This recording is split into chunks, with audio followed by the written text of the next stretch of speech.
Bismillahirrahmanirrahim. Assalamualaikum warahmatullahi ta'ala barakatuh.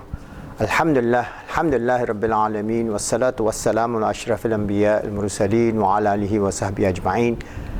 Alhamdulillah, in the previous video I have given you a very long and detailed understanding of how we are going to transform our feeling, emotion and thinking loop using relative weight of importance and duration. And then how we can control, I should not use the word control, how we can actually shape, all right, the inner thoughts, automatic thoughts that we have, the negative ones and the negative inner speech, and how R.W.I.D can be used to actually overcome the negative vicious cycle that is causing us anxiety, depression and a lot of psychological problems that modern humanity face, because they are playing on these automatic thoughts that is bringing them towards self-destruction and failure, and how we can harness using positive R.W.I.D and how we can shape our F.E.T to become an achiever in life. So I'm going to give you certain steps and certain practical techniques. So how we can do that? So if we want to overcome our negative R.W.I.D, that means we have to change our F.E.T loop, our feeling, emotion, thinking loop and our inner speech to become an achiever. So what are the steps that we can do? Alright, these are very basic steps, inshallah. If we can then expand on this idea, I'm just giving you the basic framework, inshallah, and later on when we write the book on being achievers in life, then we can give you more details and more examples. But within this few minutes, I can just give you some ideas of how we can do it, and then you be creative. Create your own format and your own methodology in which, inshallah, is going to help you to become an achiever in life. One, you redirect your F.E.T loop from negative R.W.I.D to positive. So you give more and more importance to positive thinking, positive way of life, positive behavior, positive everything. For example, if we are overweight, all right, and your inner speech says, oh, I'm overweight, you know, I'm tired, I'm sick, and then you take more and you eat more. So that is a negative loop. So then you become obese, and when you become obese, you become depressed, and you say, oh, you know, all the negative thoughts keep on clouding you until your whole F.E.T loop is negative. So we have to shift it to positive. So how we can do that? Oh, inshallah, I will try to do some simple thing so that I can cut down on, for example, on my sugar. So I cut down all my teh tarik or my sugary drinks or my sugary desserts. Slowly, slowly, you shape it. It's not that today, if I tell you this concept and you want to implement in one go, it's not possible, because Allah subhanahu wa ta'ala has created us human beings to journey in this life. So this life is a journey. Transforming our negative feelings, emotion and thinking is a journey. So don't be stressed out. It is a journey.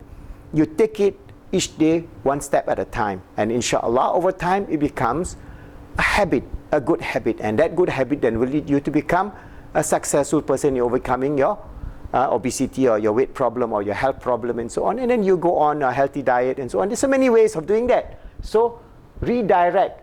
Just I'm giving you the example of dieting. You can redirect in terms of your career.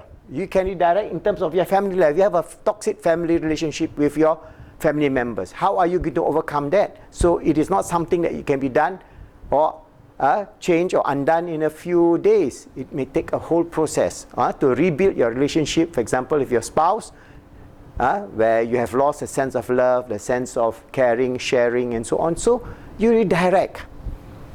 So this is the first step. First idea, steps in redirection.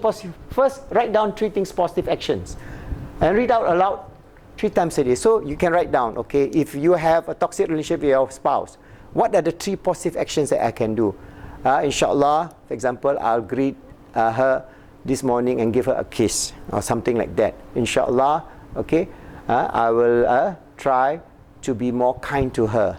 Inshallah, I will not shout at her if she doesn't give me my morning coffee or whatever it is, you know. So the 3 very simple things you have written down and you read it out loud. So this will then be programmed into your inner speech and your F.E.T loop. Alright, so you write down and read aloud 3 times a day, and then you can put it in a card, put it in your pocket, and then repeat that process.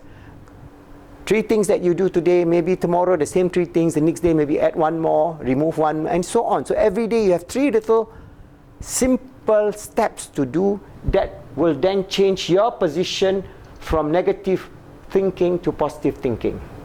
The next step is also to have gratitude journal. Always be grateful to Allah subhanahu wa ta'ala. Be grateful to your family. Be grateful to your country. Be grateful to everything that you have in this dunya.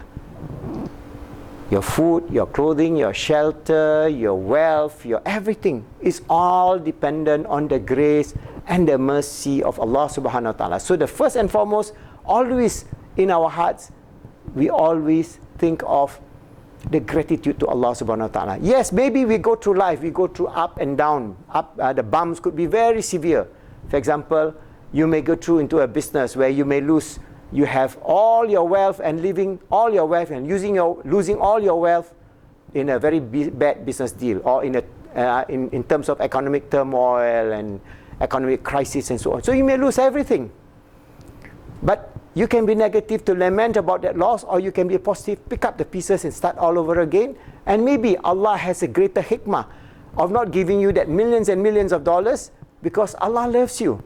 He wants you to become a humble servant, not an arrogant servant of Allah. And He wants you to be a person who is pious and always God-fearing and God remembering. And then you achieve success, not as a business person, but maybe as a teacher, maybe as a coach in positive dynamic psychology, maybe in so many things.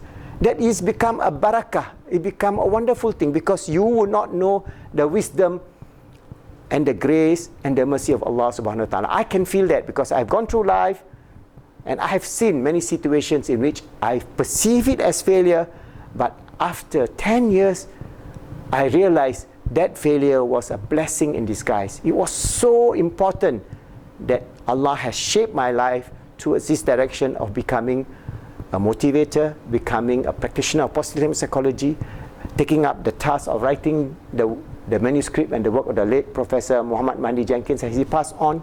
So there are many things that you may be one. I may want to become a multi-millionaire or a billionaire and doing business, but immersing myself in business and then failing to a certain extent brings you back to the center. And that is something that we should always remember. So gratitude is very important. For small things that you have, gratitude for Allah subhanahu wa ta'ala giving you life, gratitude for Allah subhanahu wa ta'ala giving you food, clothing, shelter, family, wealth, existence, whatever. There's so many things that you can ever be gratitude for. And even simple gratitude. For example, I like to walk in the evenings in the mountainside, and I see the crowd rolling over, beautiful, which money cannot buy. You see the crowd rolling, you see the sun shining with the sunset, and you see the beautiful trees, the bird is singing. Such a wonderful, it's a wonder, it's such a joy, and you don't pay a single cent. So what do you do when you see all those things? As I'm jogging or as I'm walking, as I breathe in, I say, Subhanallah, Alhamdulillah, wa la ilaha illallah, wallahu akbar. Subhanallah, Alhamdulillah, wa la ilaha illallah, wallahu akbar. We express the joy and express the gratitude to Allah subhanahu wa ta'ala.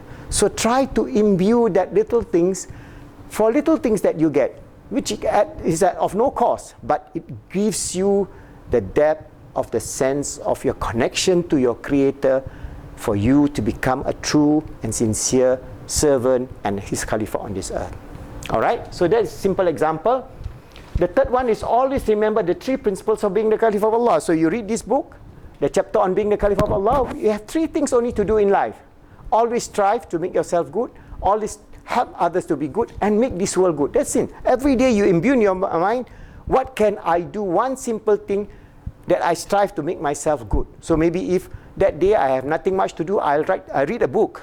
Or if that day I don't have anything to do, I write a passage, or search, do some research, or maybe go and meet my grandchildren, give them a hug, get a kiss, bring them to the park. So many things that you can do, from the most subtle, heavy duty type of thing to the simplest joy of life. Each and every day you strive, remember the 3 principles of being the Khalifa of Allah. Always strive to make yourself good every day, little by little, little by little. always, every day, do something. Help others to be good. And every day, always try to make this world good and pleasing to Allah and pleasing to all humanity. So that is the beauty of Islam, a religion of mercy and love, which we have to manifest, so that people will look at Islam as a religion, as a deen of love, a deen of mercy, a deen of compassion, a deen which all human beings will yearn to become a Muslim in the future. All right? The next step we can take is how we're going to do creative visualization technique. Today, I'm not going to give you this idea because I just give you overall. You can find, you go and research Google. There are many creative visualization techniques. It will take some time for me to actually express it. And also this idea of fake it until you made it.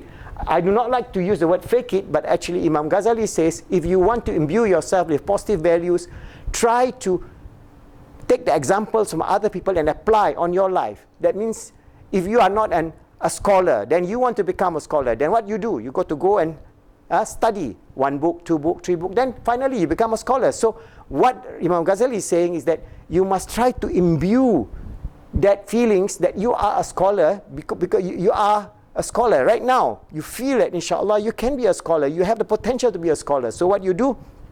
You imbue the right values. The same thing of love, of mercy, of care. Even though you don't have that qualities, Imam Ghazali used a much more subtle approach of imbuing ourselves with those positive qualities first, even though you do not have it right now. Day by day, by day by day, you will do it. But in the Western terminology, they would like to use the word fake it until you made it. All right? Which is okay. But what is important is that in this process, we will then be able to generate a wonderful way of life, inshallah. Always remember, be the Caliph of Allah on this earth. Always strive to make yourself good, help others to be good, make the world good. And all of us, young generation, the transforming generation, be the transforming generation, be an achiever to make this world a peaceful, happy and successful world for all. Thank you.